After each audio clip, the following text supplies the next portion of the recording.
Sa Haro, unti-unti nang bumabangon ang mga residente na nasiraan ng bahay. Isa ang bahay ni Aling Sharon sa 266 na bahay na nasira dahil sa bagyo. Natuklap ang buong bubong ng kanyang bahay dahil sa hangin at malakas na alon. Nagpuli lang ko di kay paaptan ko para makapuli sit. 23 na bahay ang totally damaged, habang 243 naman ang partially damaged, ayon sa record ng Iloilo City DRRMO. Sa Uton, Iloilo, maaga pang nagsagawa ng clearing operation ang mga residente matapos mabuwal at maputol ang mga sanga ng puno sa kanilang mga bakuran.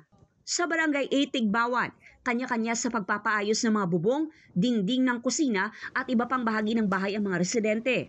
Sa Barangay 9, lubog pa rin sa baha ang ilang bahay.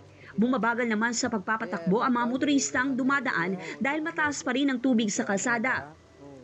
Sa San Joaquin, Iloilo, hindi madaanan ng mga sasakyan ang kalsada mula sa Tiolas patung Hamtik Antique dahil nasira ang bahagi ng National Road sa Barangay Lopez, Vito. Makikita sa aerial view ang malawakang pagbaha sa bayan ng Sigma sa Capiz nang nanalasa ang bagyong Tino. 17 sa 60 na mga barangay na binaha sa Capiz ang nasa Sigma. Ilang puno ang nabuwal dahil sa malakas na hangin.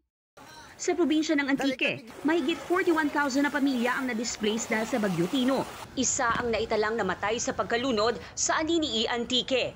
Sa Negros Occidental, umabot sa 20 na tao ang iniulat na namatay sa pananalasa ng Bagyo Tino. Sa La Casillana, siyam ang binawian ng buhay. 20 ang patuloy pang pinaghahanap. Karamihan sa mga namatay hindi umano nagawang mag-evacuate ayon sa LGU. May 3 iniulat na namatay sa Baguio City, 2 sa Ilog, 2 sa Morsha, 3 sa San Carlos City at 1 sa La Carlota City. 33 ang nawawala.